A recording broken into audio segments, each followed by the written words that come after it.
Hi, welcome back to Too Busy for AI. As you can see, I have a different co-host today.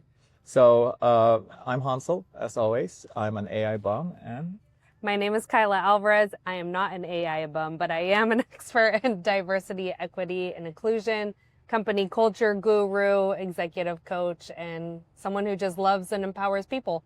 that's awesome. And assuming that you've been listening to our episodes for a while, we're pretty big on making sure that humans are empowered, despite the fact that we tie it back to AI and the technology. We go intrinsically, humans have value. And today, the topic that we're talking about is a little heavy. It has to do with all the recent layoffs that's been Yeah. happening over the past week. So, um, for me personally, I know a lot of people who have been laid off over this past week from Amazon, especially. It's kind of unclear to me whether Amazon laid off 16,000 people or 30,000 people. Yep. But regardless, that's an incredible number. It's a whole city of people Yeah, essentially. yeah, it's a whole city of people. Some cities around the planet are not even They're not. that large. Correct. So it's pretty incredible. I know entire organizations, entire teams that were completely just disbanded in Amazon. And outside of Amazon, there's also people in Meta who lost their job, Microsoft. I Correct. personally know a lot of these people. So that's what we're tackling on today. And specifically for those of you who are too busy to listen to the rest of this, the key takeaway is focus on community, connect and reconnect with the people around you, because that's exactly the kind of thing AI cannot give you. AI cannot give you that human relationship, that human connection. And you're going to need it not only for this time, but also for when you are ready to return to the workforce in one form or another. Yes, it's true. We are in a loneliness epidemic in this season. It's incredible. Even here, if you're in the Seattle region, studies and statistics tell us that people have a 0.7 of a friend that they can rely on Oh my if God. they have an emergency. So Wow. a lot of people don't even have one friend if they had to go to the ER or something, don't even have one friend that they can rely on. And that is detrimental not only to us as a society, but as individuals, because what that tells us is that people are lonely. And in a season when everything gets stripped away from you, layoffs is a big identity crisis, because as someone who's gone through layoffs myself, right? I know what that's like when you want to question, well, why was it me? What could I have done better?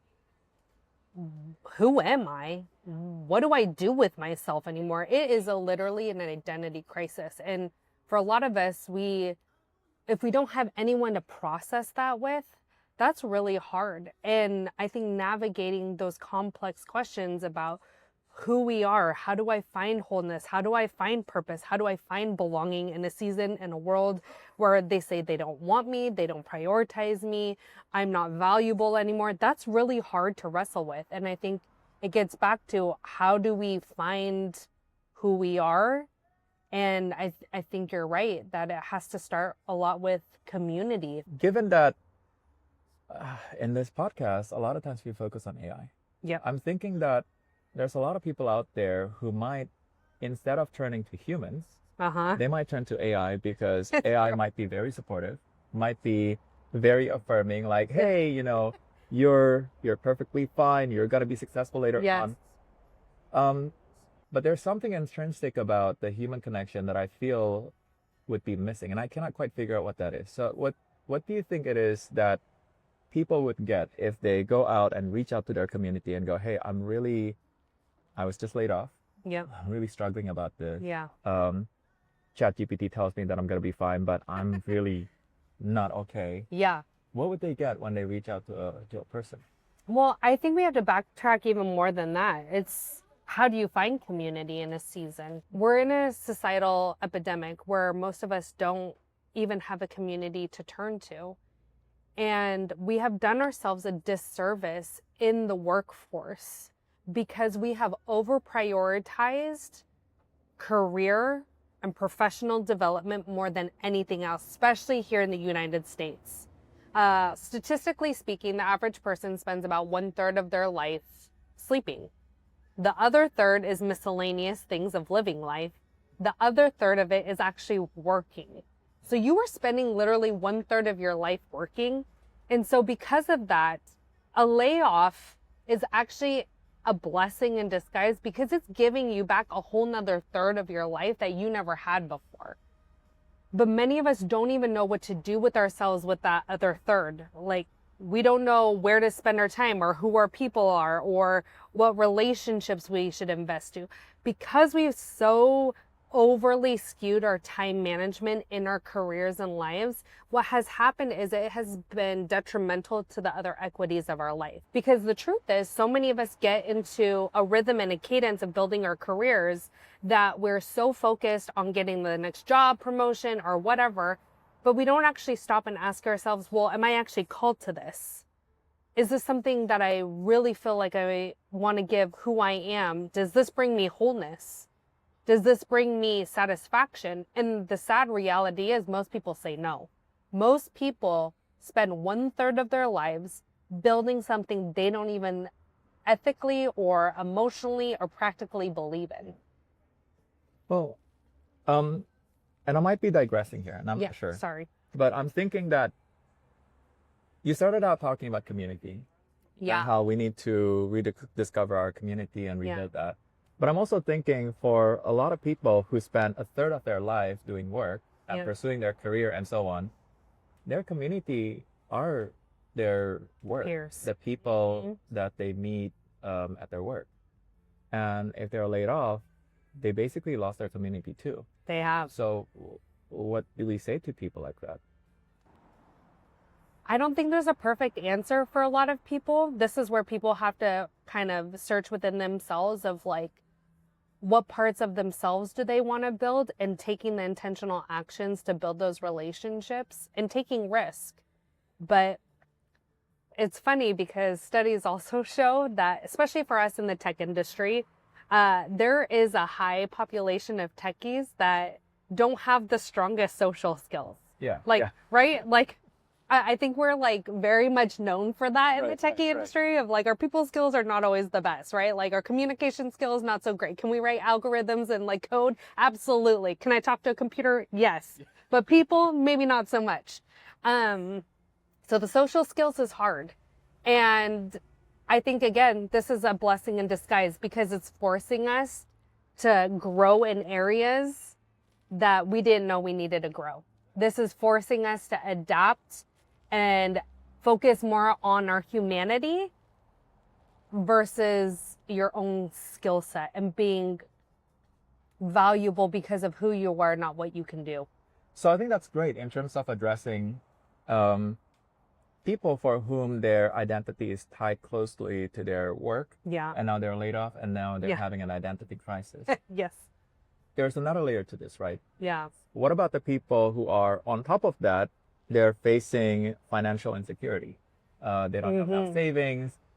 It's nice to say, hey, yeah, go reach out and connect to your community. But how does that help people where they go, I don't know if I can even pay the bills this next month to keep the lights on?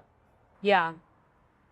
Okay, this is, again, this is where I'm like, people are going to love this or they're going to hate this. But this is where I feel like things like faith communities are so beautiful. And faith communities have a great opportunity to serve people is because now we live in a world where people are vulnerably saying, I have a need. And this is a way for places like a church or a temple or a synagogue can actually meet and serve the people in which they seek to serve in the beginning. There's a lot to that just reminded me. I don't know if you know this, but actually, Kaila and I goes to the same church, and I serve in the worship team together with Kaila's husband, Sam. So hi, Sam. And I don't know if you know this. When I was laid off, and Kiki, our worship director, our worship pastor, found out about it. Kiki was like, "Hey, you've been serving so faithfully. You're a member of this community. If you can ask us for financial support. Totally. And the church will have set aside exactly those kind of funds to help people who are facing that kind of financial insecurity, that kind of financial scarcity in that period of their life. Totally. Not forever, obviously, but for a period of their life when they really truly need it. A lot of communities, like you said, have that built in to help people in need. Yep. Yep, it's true. There's food banks, there's a lot of social services. And so I would tap those. That's practical, right? The practical side is like, let's get you off your feet, right? Like, I know a financial advisor. So if you need a financial advisor, go ahead and hit me up. But sometimes we need those practical resources. But I think this goes into a bigger issue, which is I think a lot of people, we live in a culture here in the United States where we've been taught to be self-sufficient, right? Over self-sufficiency. Independence is key.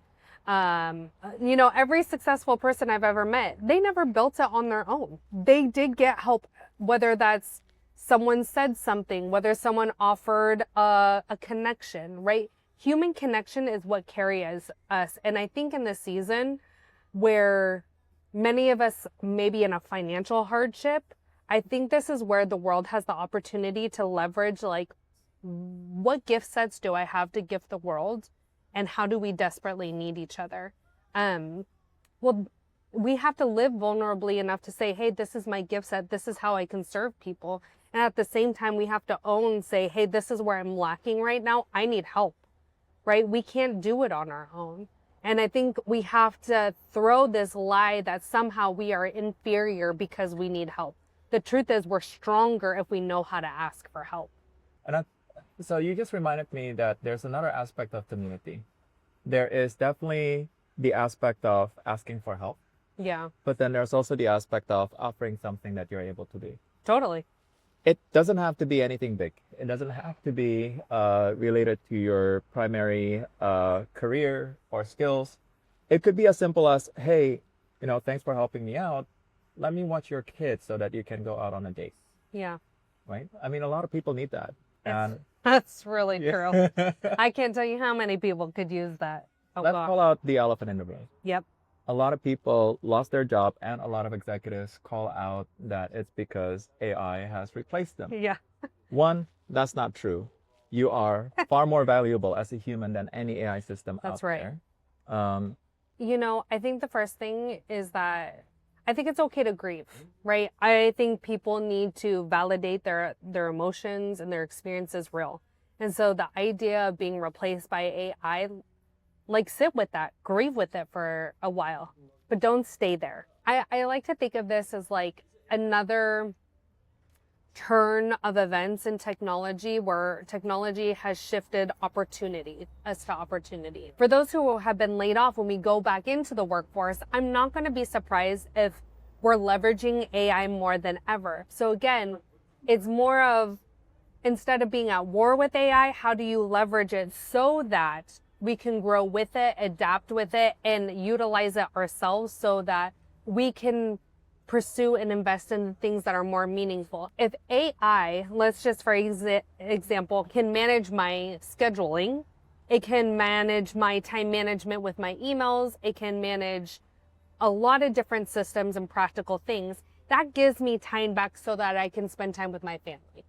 Okay. It allows me to balance and create a world that is supportive of something that is more healthy and human centered, rather than slaving away at a desk that we have all been taught and trained to do. A lot of us have normalized sitting at a desk for 8 hours a day and 1/3 of our life. This is a great time to reimagine a way where we could do something different. Well, you know, it's funny to hear you say all of that, because I thought you said you're not an AI person. No, yeah. Okay, that's true. You caught me. I kind of am. So that definitely ties into the whole theme that I've been repeating over and over through all the episodes up until now, and I expect to continue repeating that in the future, which is that, hey, AI is a tool. At this point in time, feel free to be angry at it. For better or worse, the genie is out the bottle. It's here to stay, and at some point you are going to have to use it again, and you're going to have to use it effectively. Yep. So give yourself time, take a break from all this mess, connect with your community, reassess where you're at, and when you're ready, the technology is going to be there. You're going to do what you need to do to get another job anyway. Yeah. Usually we end these episodes with a call to action. Yeah. What do you suggest for a 5-minute and then a follow-up 10-minute call to action for our listeners who are too busy for AI? A great methodology to help in a season of questioning everything is to actually do an exercise where you look at maybe the equities of life. A lot of us have been in a season of our careers where we have just been like going with the flow. Oh, well, this door opened. Well, that opportunity. But we didn't stop to pause and ask ourselves, what is my dream? What is my purpose? Where do I want to go? How do I want my life to look? So taking the time to actually sit and navigate what you want is going to be highly effective on you discovering what the next steps are, where to put your foot forward in the next season. It's going to give you a small roadmap and blueprint on where to go. And then for the 5-minute reflection, I think just ask yourself, who are my people in this season? And who can I connect with? Or where have I not had connection? And where would I like to grow in connection? Okay, very cool. I don't think I have anything else to add. If there's one more thing that I was thinking about is that I was thinking that for the people in Seattle, I might want to set up like a regular meetup kind of thing, just to take a walk. Yeah. And you might not know any of us. We'll figure it out. But for those of you who are not in Seattle, it might be useful to set up something like that for your own community. Yep. But we'll call it good there for now. Thanks again for listening in. Till next time.